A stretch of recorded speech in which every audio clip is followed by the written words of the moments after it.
श्री शिवाय नमस्तुभ्यम। दोस्तों, creative India by Rishi channel में आप सभी का स्वागत है। दोस्तों, पूर्णिमा के दिन भगवान शिव की आराधना की जाती है। भगवान श्री हरि विष्णु माता लक्ष्मी का विशेष पूजन किया जाता है। तो दोस्तों, पूर्णिमा के दिन भगवान श्री हरि विष्णु माता लक्ष्मी की पूजा अर्चना कैसे करें, भगवान शिव के मंदिर में जाकर पूजा कैसे करें, माघी पूर्णिमा का शुभ मुहूर्त क्या है, आप अपनी कामनाओं की प्राप्ति के लिए आपकी जो भी कामना हो, धन की कामना रखते हैं, व्यापार वृद्धि की कामना रखते हैं, उत्तम संतान की प्राप्ति की कामना रखते हैं। दोस्तों, माना जाता है पूर्णिमा के दिन यदि संतान की कामना के लिए आप कोई भी विशेष उपाय करते हैं, भगवान श्री हरि विष्णु माता लक्ष्मी के प्रति पूजन करते हैं, भगवान शिव के मंदिर में जाकर कोई उपाय करते हैं, उनकी आराधना मंत्र जाप करते हैं, तो पुत्र प्राप्ति की कामना पूर्णिमा के दिन आपकी अवश्य पूरी होती है।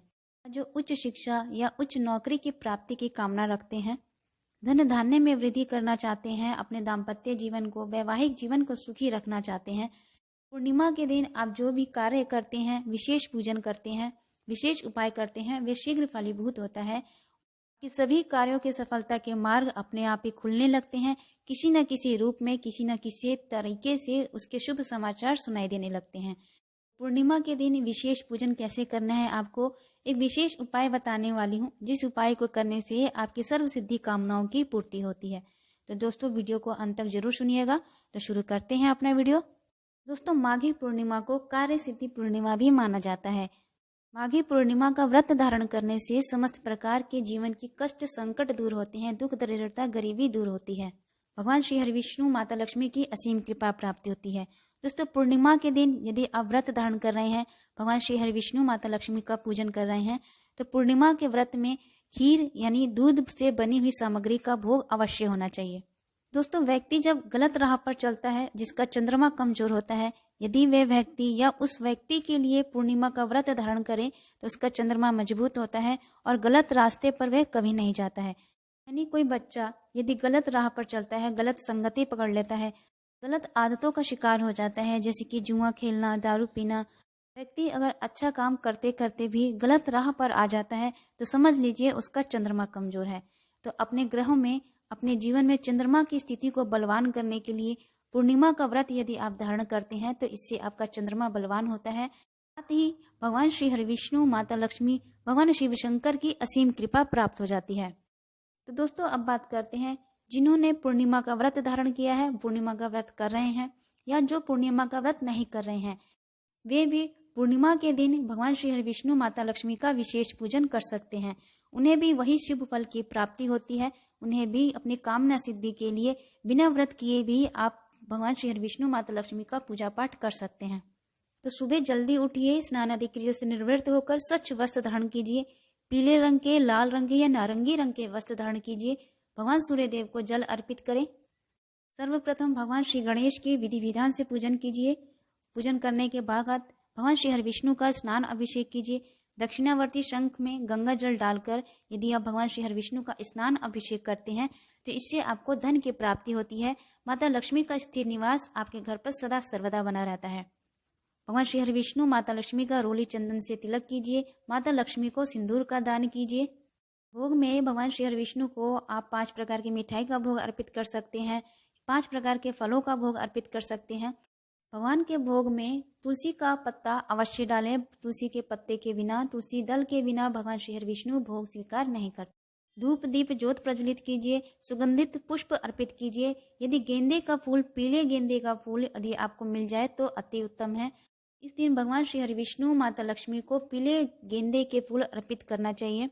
संध्या काल के समय आपको क्या करना है, विशेषकर संध्या काल के समय साफ सुथरे होकर स्वच्छ वस्त्र धारण करके शाम के समय धूप दीप ज्योत प्रज्वलित करें। संध्या काल की ज्योत बाती करने के बाद भगवान श्री हरि विष्णु के सत्यनारायण की कथा करनी चाहिए।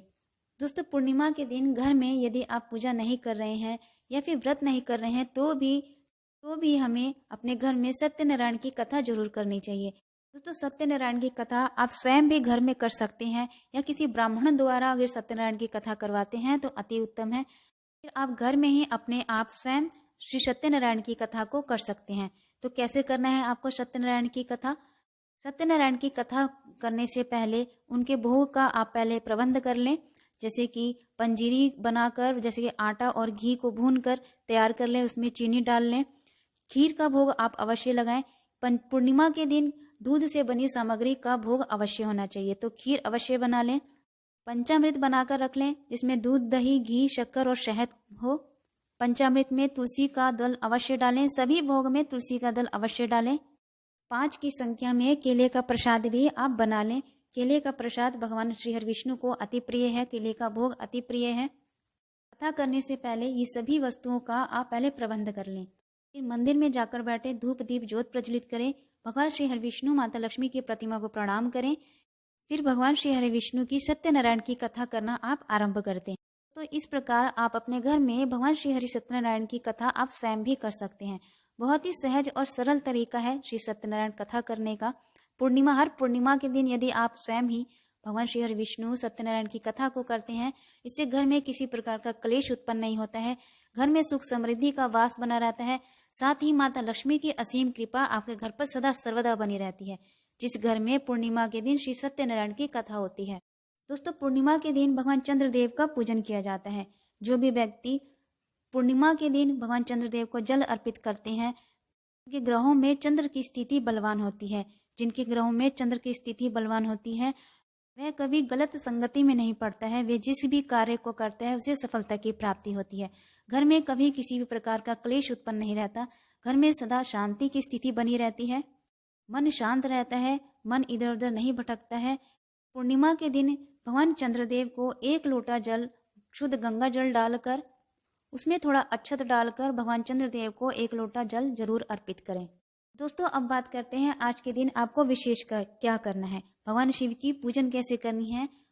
अपनी कामनाओं की सिद्धि के लिए जो भी आपकी कामना है, स्वास्थ्य संबंधी कामना है या उच्च नौकरी की प्राप्ति की कामना करते हैं, धन वृद्धि की कामना करते हैं या व्यापार वृद्धि की कामना हो, कर्ज से मुक्ति पाना चाहते हैं, जो भी आपकी कामना है वे सभी कामनाएं आपकी अवश्य पूर्ण होंगी यदि आप शिव मंदिर में जाकर इस उपाय को कर लेते हैं।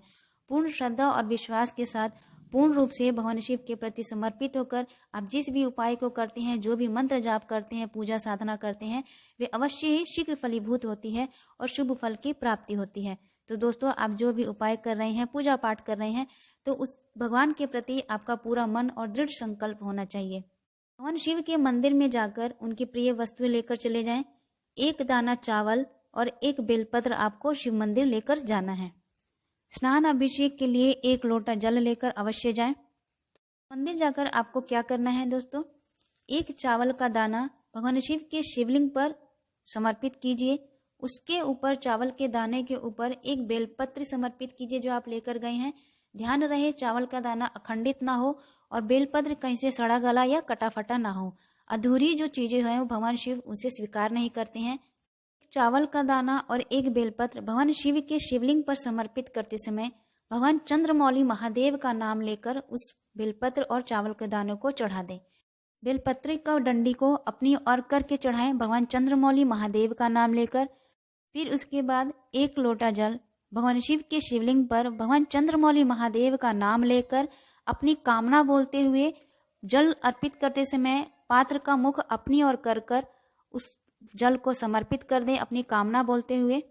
फिर भगवान शिव के सामने 1 गाय के शुद्ध घी का दीपक प्रज्वलित करें। इसके बाद जो आपने जल चढ़ाया है भगवान शिव को, उस जल को अपने हाथों से स्पर्श करते हुए उन हाथों को अपनी आंखों पर लगाकर, हृदय पर लगाकर चुपचाप वहां से निकल जाए। पीछे मुड़े बिना वापस आना है आपको। अगली पूर्णिमा तक आपकी हर कामना अवश्य पूर्ण होगी। तो दोस्तों, इस प्रकार इस उपाय को यदि आप पूर्ण श्रद्धा और विश्वास के साथ करते हैं तो अगली पूर्णिमा आने तक आपकी जो भी कामना है वे कामना अवश्य पूर्ण होगी या उससे संबंधित आपको शुभ समाचार अवश्य प्राप्त होंगे। दोस्तों, फिर से एक बार और आपको समझा देती हूँ इस उपाय को आपको कैसे करना है। भगवान शिव मंदिर में जाकर इस उपाय को करना है। 1 दाना चावल या मन करे आप इससे ज्यादा भी चावल का दाना लेकर जा सकते हैं। 1 दाना चावल या 1 बेलपत्र लेकर जाएं। 1 लोटा जल अपने साथ लेकर भगवान शिव के मंदिर चले जाएं। फिर भगवान शिव की प्रतिमा को प्रणाम करें, शिवलिंग को प्रणाम करें। चंद्रमौली महादेव का नाम लेकर उस 1 दाना चावल को पहले चढ़ा दें, उसके ऊपर बेलपत्र को चढ़ा दें। फिर 1 लोटा जल भगवान चंद्रमौली महादेव का नाम लेकर समर्पित कर दें। साथ ही अपनी कामना भी बोलिए और प्रार्थना कीजिए भगवान शिव से कि जो जल आपने चढ़ाया है उस जल को स्पर्श करते हुए अपनी आंखों से और अपने हृदय से लगाते हुए चुपचाप वहां से निकल जाएं। बिना पूछे मुड़े आपको वापस आना है। इस प्रकार आपको यह उपाय करना है और यदि कुछ ना समझ में आया तो आप कमेंट बॉक्स में जरूर पूछ सकते हैं। भगवान चंद्रमौली महादेव आपकी हर कामना को अवश्य पूर्ण करेंगे। दोस्तों, अब बात करते हैं माघी पूर्णिमा की शुभ मुहूर्त क्या है। माघ माह में पड़ने वाली पूर्णिमा का शुभ तिथि प्रारंभ हो रही है। 16 फरवरी दिन बुधवार को पड़ रहा है। 16 फरवरी की सुबह 9:42 से शुरू होकर रात 10:55 पर समाप्त हो रही है। तो दोस्तों, आज की जानकारी आपको कैसी लगी? यदि जानकारी अच्छी लगी, वीडियो अच्छी लगी तो चैनल को सब्सक्राइब कर लीजिएगा, लाइक कीजिएगा, शेयर कीजिएगा। कमेंट बॉक्स में कमेंट करके जरूर बताइए जो भी चैनल से संबंधित सुझाव हैं, ये वीडियो से संबंधित जो भी आपकी सुझाव हैं, कमेंट बॉक्स में कमेंट करके आप जरूर बताइए।